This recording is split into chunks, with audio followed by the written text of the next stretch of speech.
So everyone, welcome back to Channel Militaria. In today's video what we're going through is we're going through a bit of a question and answers.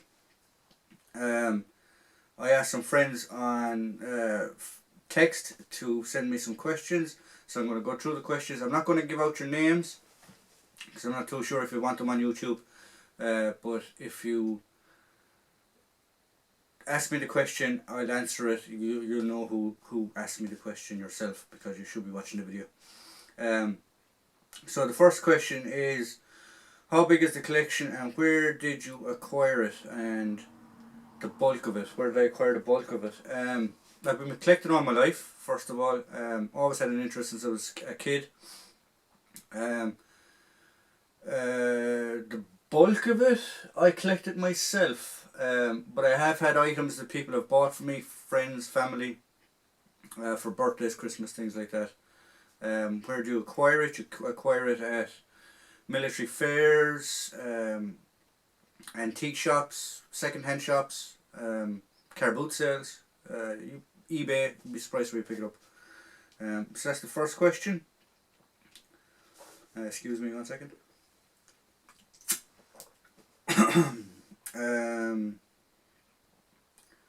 Have I been given donations by other people who also collect or swapped between each other? Yes, we do. We do swap between each other. I might collect something that somebody else doesn't collect, and I have something that they want, so we swap things like that. The society or the groups in Ireland are very, very small. We nearly all know each other. The big collectors anyway. So that's how we get items as well. Excuse me. What is my oldest piece? My oldest piece actually is right here. It's oh, sorry, 1 second. My oldest piece is actually a prayer book that was given to me by a family member that was belonged to another family member who carried this with him through the First World War, and it is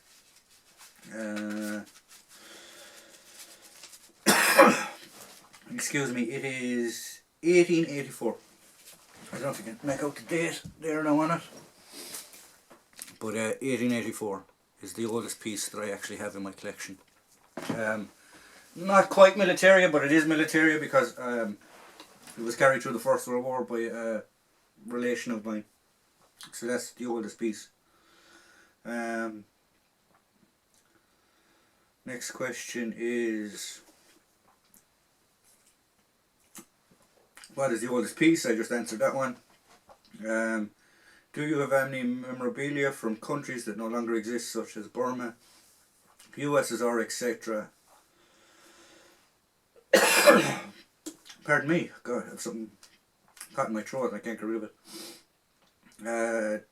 Do you have any memorabilia from countries that no longer exist, such as Burma, USSR, etc.?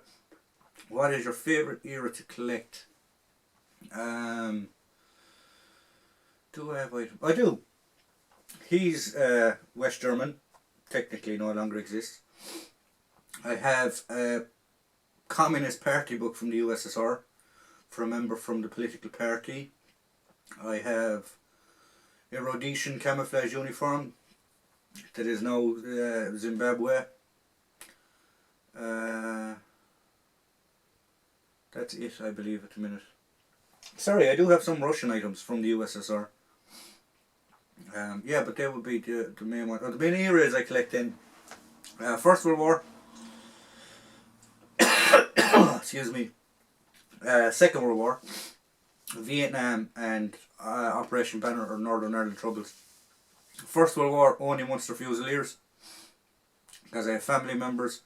Second World War, Irish Guards because I had a family member.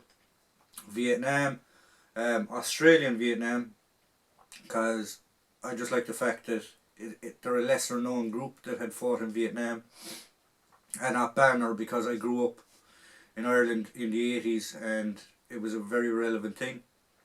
And the reason I collect those eras is because it's still a big part of Irish history, and if we don't learn from that history, it can happen, it will re-happen. So that's mainly why I collect those eras. It's a good question, actually.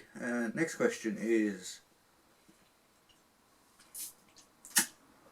what is the favourite piece I own? What is the favourite piece I would love to have? Favourite piece I own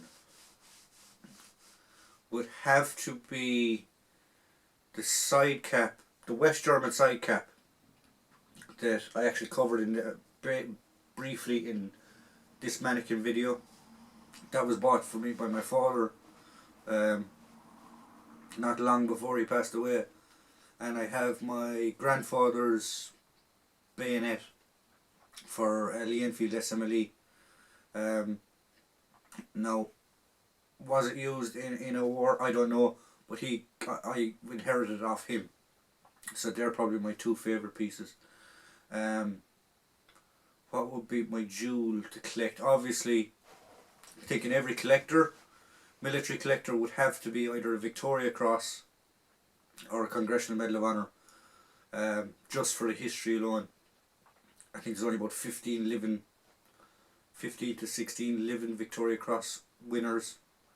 They're not actually winners, they're presented with the Victoria Cross. You don't actually win the Victoria Cross, same as the Congressional Medal of Honour. But I'd say they would be the jewel of the crown for any military collector, because they're so hard to achieve. I think it's something ridiculous, like you have a 6% to 10% chance of surviving the reason why you get those medals. So that's would probably be the rare items, or the jewel in the crown. Next question is,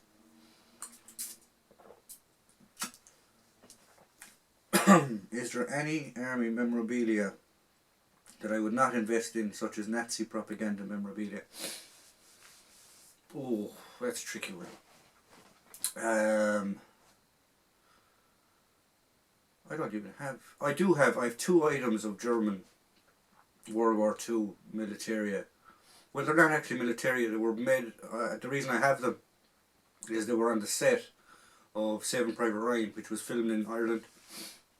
I have the papers and all to say that they were on the set of Saving Private Ryan. They're actually what we call museum quality reproductions, which are very, very good reproductions. They'd be the only two German items that I would have. Do I believe German items should be collected? Yes, I do, because as I said previously, it's history. We need to learn from history, otherwise it will repeat itself. Do I believe in the propaganda side? No, I don't. No matter what way you look at what the Germans did during the Second World War was wrong. But I do believe the stuff should be collected, should be in museums for the next generations to learn of the atrocities that they carried out. And what would I not invest in? Would probably actually have to be Second World War German stuff, because it is so popular in the military market. There are a lot of people collecting it, and there are a lot of fakes going around of German militaria from the Second World War. Waffen SS stuff, real Waffen SS stuff, is ridiculously priced.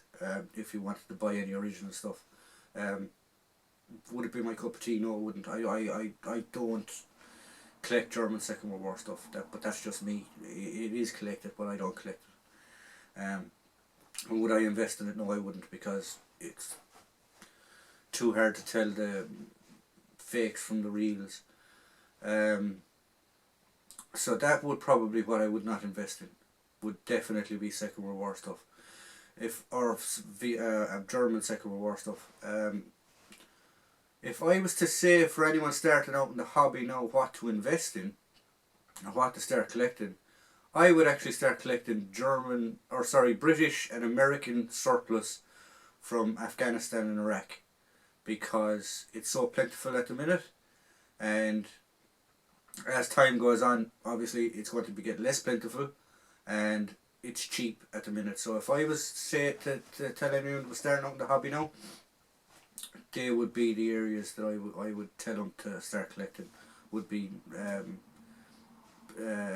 British memorabilia from present day Iraq and Afghanistan, and same with the American stuff. So that would be my advice. Another good question, actually. So the next question is,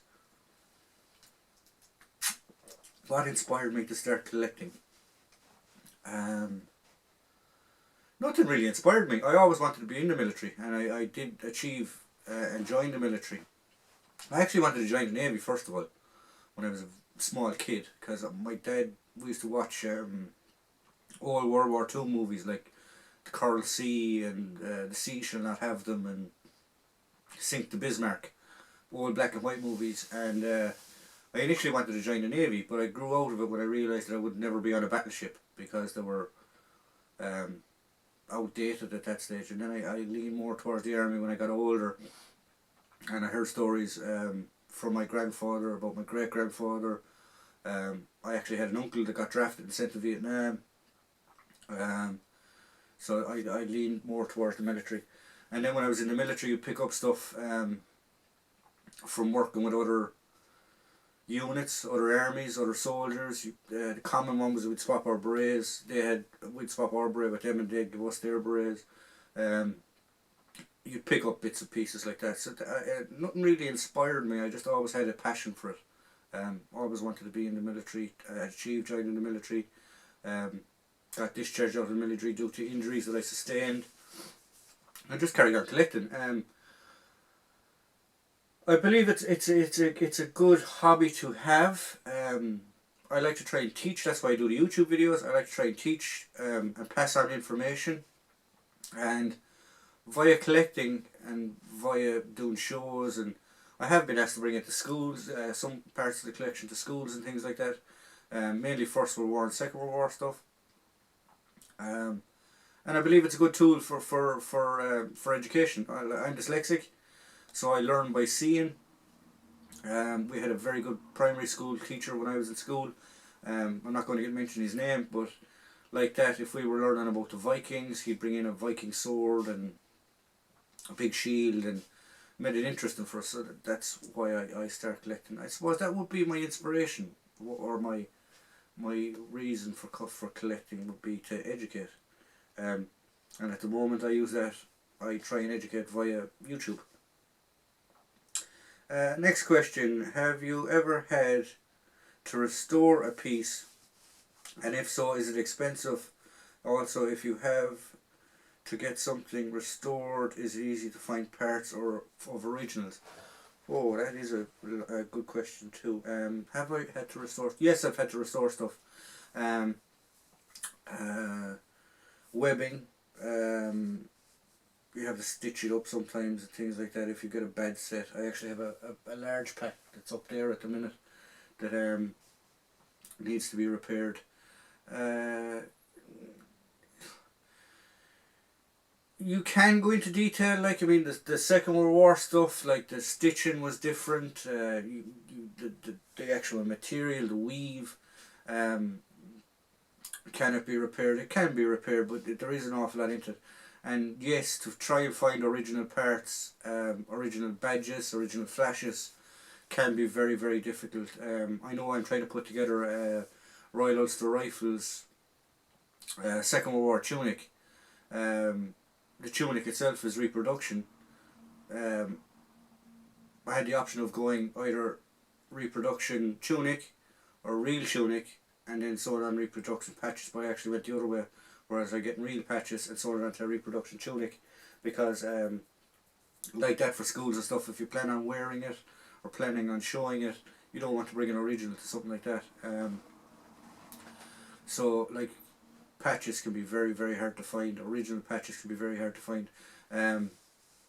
Like I was asked there earlier on in another message, can it be expensive? I do an awful lot of my research through photographs. Or books is the best, or first-hand accounts, people who were actually there to do the research. And the photo that I'm basing the Royal Ulster Rifles guy it's a famous picture that's actually in a book, and it's a common picture you see when you actually Google Royal Ulster Rifles. It's a picture of about 20 of them standing around after the during the Battle of Normandy, and one of the main characters in it is a corporal, and he has corporal stripes, but they're not the because they were a rifle regiment, they're actually green on black, or black on green, I can't remember which it is. Those stripes, original stripes, can go up to for 160 sterling, 160 pounds sterling for those stripes alone. So it can be expensive and it can be hard to find parts. Oh. So next question, very good question as well. I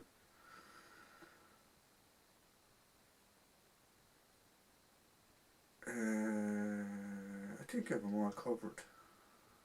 I think all the questions actually answered. Well, I did get another question actually from another person. I'll just read it here. What areas do I collect, and why do I collect them? I think I answered that already. Just in case I didn't. I collect First World War Munster Fusiliers because I had a family member that served in the Munster Fusiliers during the First World War. Well, he actually served in India as well in 1902. He was a professional soldier. I also had a family member that served in the Second World War with the Irish Guards. So for the Second World War stuff, I try and concentrate around the Irish Guards or Irish regiments that fought in the Second World War.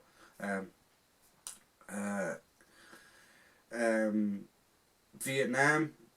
The reason I collect Vietnam stuff is because I had an uncle that was drafted into Vietnam, and it's common for people to see the American side of it collecting. I do have one or two items that he actually had, that he passed on to me.